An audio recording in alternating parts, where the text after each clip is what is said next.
In this video, we are going to be talking about the top stocks and ETFs for early August 2019. Yes, there are top stocks and ETFs this week. I always pick tickers that I feel, based on my previous experience, are going to provide the price action that we need to trade off of. But I do want to go ahead and remind you the stocks on these lists aren't stocks for you just to buy and randomly hold. You need to have a plan when trading these stocks. And in return for this video, the only thing that I ask, the only thing is that you hit that ravishing like button. There is no shame in basking in ravishingness. And also don't forget to subscribe for more short, sweet, and simplified videos on how to trade the stock market. Also, for those of you who are wondering which broker to trade these stocks on, my suggested broker is Webull. They have commission-free trades and a bunch of scanning tools that I think are very vital for us as traders. And being the capitalist that I am trying to beat my referral record in the month of August. So if you'd like to help me out while trying a great broker, make sure to click that link in the description below.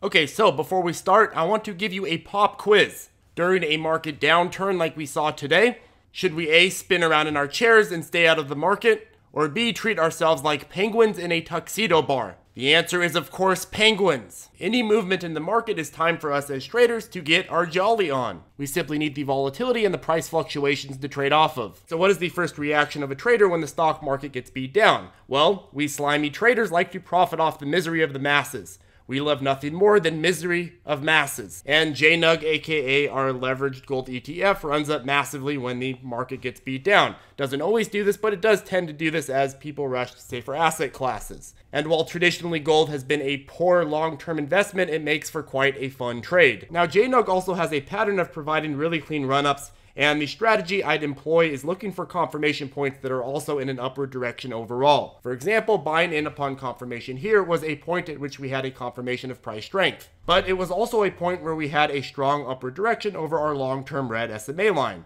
Simply buying in upon confirmation would allow us to ride the price strength and sell out at validation of a downtrend. And for the 3-bar junkies in the room, we also had this amplification effect after this beautiful 3-bar play pattern confirmation right here. This is one of the reasons that I've been talking more about the 3-bar play. It provides a beautiful amplification effect when above our confirmation, and it provides a beautiful entry point when below the confirmation. It gives us a little bit better of an entry point. But anyways, while the first 30 minutes of market open usually provide the best confirmation points, there are opportunities later in the day as well. And I do want to emphasize finding the right confirmation points. A lot of people just don't choose the right confirmation. Confirmation isn't a place where you buy in randomly. It is a point where you confirm. You confirm your elevating factors that outweigh your deprecating factors. If it was a blind entry point, we wouldn't call it a confirmation, we would call it something like a trust fall. There is no trust falls when it comes to the stock market. If it was up to the market, you would be left begging outside 7-Eleven. So this confirmation, for example, happened after we already had a massive run up earlier in the morning, and we already had some struggling back and forth over the SMA line. When we are overextended and have struggling of directional strength, what is there exactly to confirm? The price action can't find a bearing, and the failure to continue breaking higher is a deprecating factor hurting these confirmations. So we have a deprecating factor that's taken away from the confirmation. But let's go ahead and say that you don't really understand how to evaluate whether or not a confirmation is quality based on elevating versus deprecating factors. I think that for a lot of new traders, they don't really understand how elevating versus deprecating factors rank. Like, if something's a good deal, does that outweigh something that's near resistance? Blah, blah, blah. So let's say that you don't understand elevating factors at all. If you simply bought in upon a confirmation upwards here, you could have simply held out until validation and took a profit anyways. So that is why I spend so much time talking about the importance of waiting for confirmation, because it allows you to use your regular strategy or your lack of a strategy and forces you to wait until confirmation to confirm it. And waiting for confirmation means that you know you have at least one solid elevating factor. Even if you're a beginner, it's not that hard to understand that that first candlestick breaking above the SMA line is an elevating factor. You're buying into a period of price momentum where the price is moving in your favor. So if you miss out on all the other factors and the stock price turns against you, you could simply sell out at validation, and most of the time you'll exit with a gain, or maybe you're breaking even. But if you are playing to win and not just playing not to lose, you are going to want to find good confirmation points. Points that confirm elevating factors. Later in the day, we had a confirmation of price strength. But what is wrong with this confirmation point? What is wrong with this particular confirmation point? Quite simply, we are in a period of a downward direction. How do we know this? Because we're below our long-term directional SMA line. Buying stocks in a downward direction is a huge deprecating factor. We want elevating factors, not deprecating factors. And likewise, if we had bought in here and held until validation, we would have likely sold out when this wick broke the SMA line. But waiting for confirmation over both our directional and price strength SMA line would have allowed us to buy in upon a period of momentum and massive amount of elevating factors. There was also a 3-bar play right before our confirmation. If you've mastered the 3-bar play, which by the way I have a video on it, link in the description, but if you've mastered the 3-bar play, you could take priority and add a bit to your upside by taking an entry point upon pattern confirmation of the 3-bar play. You can prioritize getting in at an earlier entry point because you understand how to recognize the 3-bar play. And again, we had an igniting bar, a baby bar, and a pattern confirmation bar, which are the telltale signs of a 3-bar play, with this breakout above the baby bar, and that's when you take the position. This allows you to buy into a period of pattern confirmation that is actually lower than our regular confirmation. But if you are completely new to the stock market or you haven't yet mastered the 3-bar play, my suggestion is to start by practicing using regular confirmation and validation points before even factoring in our 3-bar play. Okay, so going back to the overall price action, what if the market recovers tomorrow and JNUG goes down? Well, we can trade the pushback on its inverse. This is one of the beauties of inverse leveraged ETF pairs. Buying in upon elevating factors and confirmation can allow us to profit off of the downside of JNUG. When JNUG goes down, JDST goes up and vice versa. That allows us to trade off of the pushbacks and the uptrends. Okay, so for those of you who are ticker hungry for a biotech play, you are going to like this one. Biotech once again shows disregard for the overall movement of the market. Since many of these small biotech players are catalyst driven, they really could not care less about the market as a whole. But anyways, the ticker we're going to be talking about is NPTN, which ran up like an inflamed banshee after hours after its earnings release and guidance. Which, by the way, for those of you who have been asking how to find these after hours runners, you could simply use Weeble's after hours runners feature. You just click one button and it shows you all the after hours runners. And again, if you'd like to download Weeble, it's a completely free broker.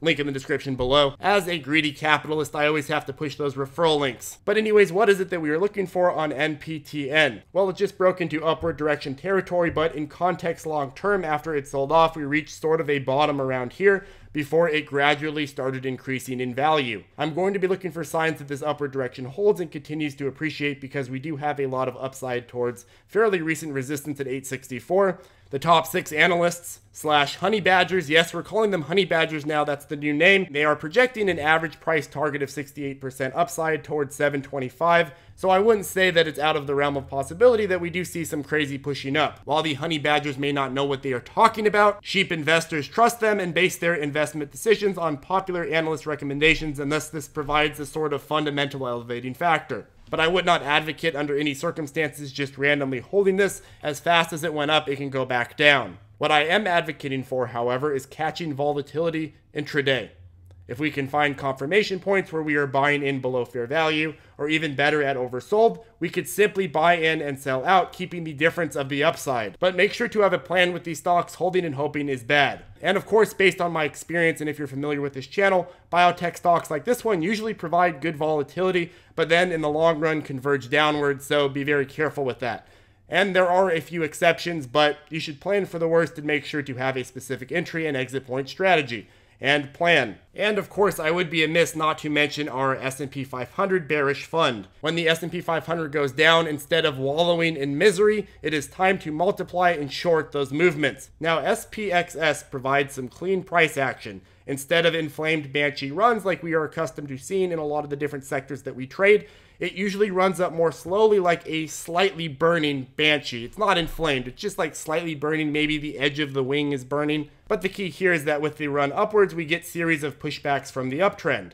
Identifying a consistent uptrend with periods of going way below fair value and then becoming overbought means we can approach this by buying in at a good deal below fair value and then selling out when we are overbought, and rinsing and repeating the strategy again and again. If that isn't enough upside for you, you could take on a little bit more risk by simply buying in upon a pushback towards oversold and then selling out at a break of directional strength. And that would be another logical scenario in which you could approach this. But anyways, folks, I do hope that this video is helpful for you. You should know that there are opportunities regardless of the direction of the market. The only time where you should be scared is when the market's not moving at all. And of course, I also would discourage you from making your trading decisions based on speculation as to where the overall economy or where the overall market is going to go in the next 6 months to a year. And while speculation can be fun, the point is, as traders, our first primary focus should be on figuring out how to be consistent in any market condition. If you want to be a trader, quite frankly, you're going to need to learn how to survive in any sort of market condition. There have been bear markets, there have been bull markets, you need to survive in both. But anyways, folks, I do hope that this video is helpful for you. If you have any questions, feel free to reach out to us below or join our free ZipTrader Circle Facebook group. Link is in the description. I post nightly watch lists there, so if you're having a hard time finding opportunities, then you can go ahead and check my nightly watch list in the ZipTrader Circle Facebook group. We also have a Discord chat, a trading tutorials playlist, and a bunch of other resources in the ZipTrader hemisphere. Anyways, I do really appreciate you watching this video. I hope that I was able to provide value and you walked away feeling like you have at least a little bit more of a grasp on the opportunities that are available to you and the strategies at which you can use to boost your consistency. If you'd like to see more videos like this in the future, that beautiful red subscribe button will be a great opportunity for you. Anyways, have a great day, folks, and I'll see you in the next video.